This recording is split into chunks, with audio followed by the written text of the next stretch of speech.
Thanks very much for staying with us. Time now for Eye on Africa with me, Georgia Calvin-Smith. Tonight, rights campaigners warn that freedom of speech and critics of Burundi's government are increasingly under threat. There's had been hopes that President Ndayishimiye would usher in an opening up of civic space when he took over 4 years ago. Also, Nigeria's huge Dangote refinery could potentially overhaul the continent's top oil producers' paradoxical reliance on imported petrol, but only if it gets up to its daily potential for barrel production. And that will take more than a little bit of investment. And a poacher's penance after being jailed for illegally tracking and killing endangered animals, Zimbabwean former hunters now turned the page and hopes to encourage others to live more sustainably. But first, rights group Amnesty International accuses Burundian leader Evariste Ndayishimiye of overseeing a wave of repression marked by continued intimidation and arbitrary detention of those who oppose or criticise the government. There had been hopes of the opposite happening when Ndayishimiye took over in 2020, following the sudden death of his predecessor, Pierre Nkurunziza, whose own rule was marked by unrest that cost hundreds of lives. Our regional correspondent brings us more. Amnesty International stated on Wednesday in a report that Burundi is witnessing a relentless repression of civil society members and human rights defenders. Researchers point fingers at Burundian authorities, accusing them of implementing acts of intimidation, harassment, and arresting human rights activists, journalists, and local opposition figures. Before a major political crisis in 2015 and the violent repression of protesters by former President Nkurunziza, which resulted in at least 1,200 deaths, civil society and the media in Burundi were very active. However, Amnesty explains that despite the democratic openness signals sent by the new president, Evariste Ndayishimiye, over the past 4 years, well, the situation has not improved. In 2023, for example, journalist Florian Irangabiye was sentenced to 10 years in prison for undermining national territorial integrity, though she was pardoned by the president a week ago. After several arrests of human rights activists last year, the UN also condemned the growing repression of critical voices by the government ahead of the local and legislative elections scheduled for 2025. Clement Durome there for us. Now, 5 Kenyan police officers appeared before court on Wednesday accused of playing a part in the Nairobi jailbreak of 13 men on Tuesday, including a suspected serial killer. Collins Jumaisa had been arrested last month over the murder of at least 6 women whose mutilated bodies were found in a dump in the Kenyan capital. Police say that Jumaisi's admitted to killing 42 women, although his lawyer claims that he was tortured into the confession. Meanwhile, Kenyans living around Mukuru, where the victims' remains were found, say that they feel particularly on edge amidst the ongoing manhunt for the escapees.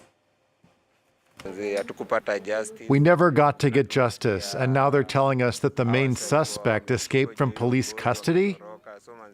We, as the residents of Mukuru, are not happy at all, and the government should by all means make sure that the suspect is arrested, so that we, the people of Mukuru, can at least feel that the government is surely doing something about it.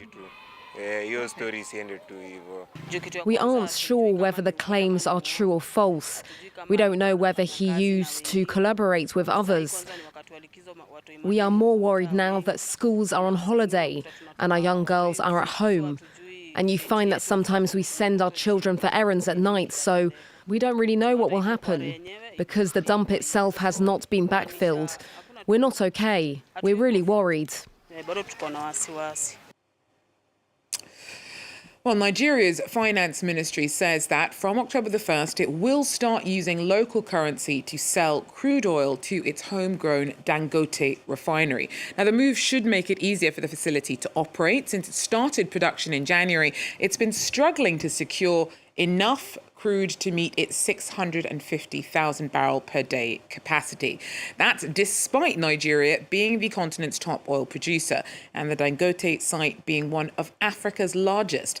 Samuel Okoye joins us now with more. Sam, so first of all, Why has it taken so long for the Nigerian government to agree to start selling Nigerian crude to a Nigerian refinery in Nigerian currency? I mean, is everyone not on the same page? Are the country's producers not keen on this? Well, for obvious reasons, they are not keen on this. It has to do with the quality of the the value of the Nigerian currency.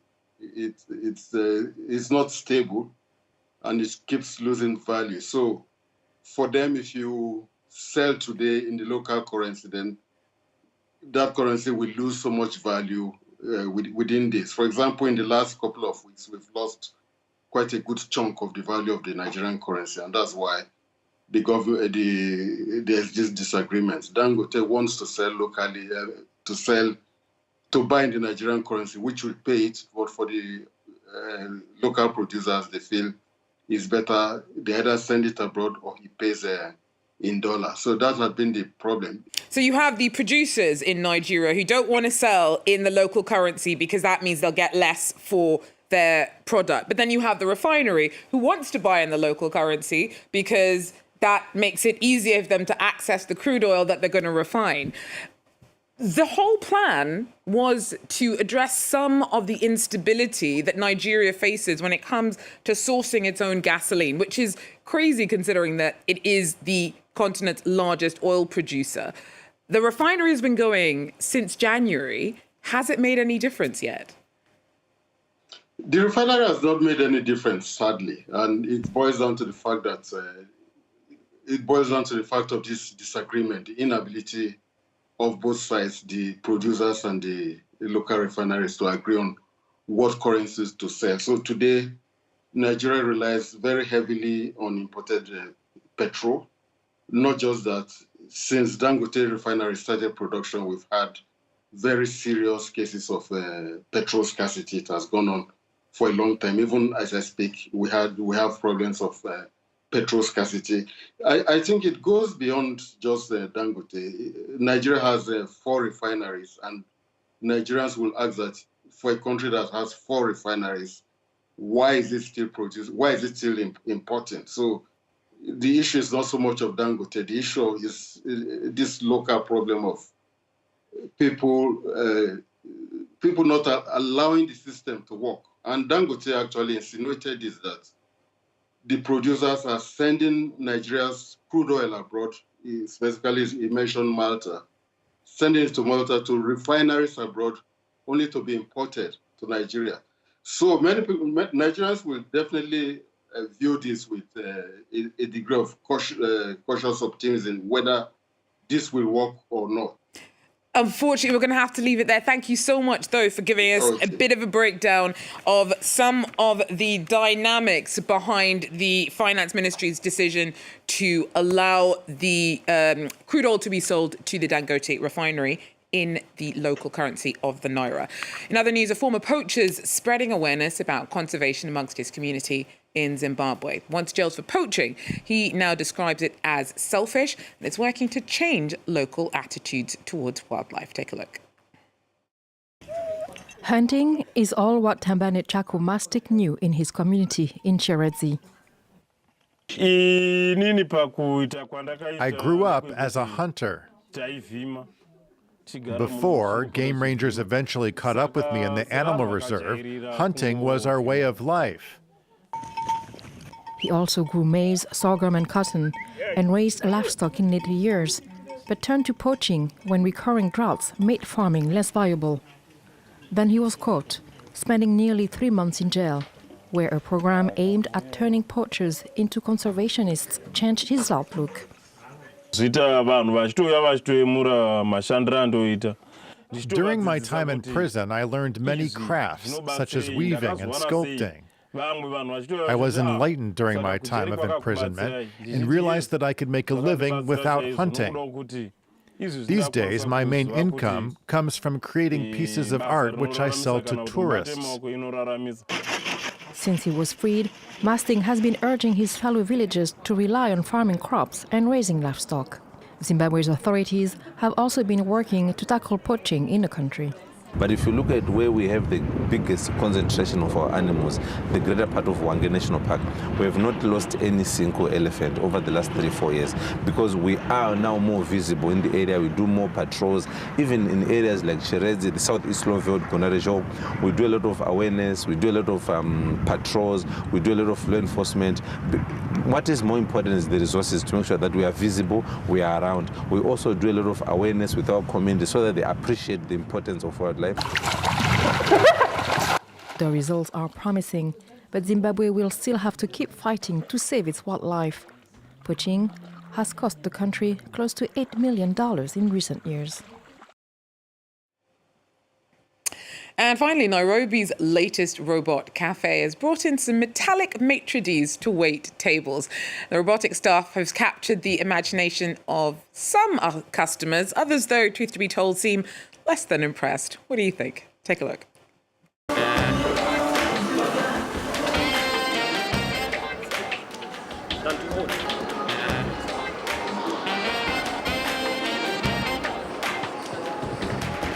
I came here to get the experience and I can see everything is okay.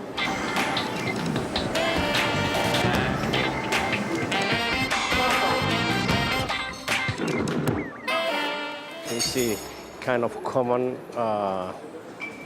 business in South and Central Asia, Japan and Thailand and China. And so we try to become like part of the sophisticated technology in the world.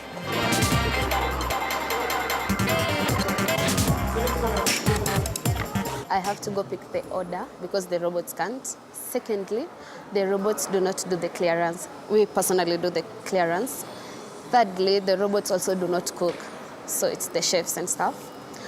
So yeah, there's a lot that the humans are doing that the robots can't.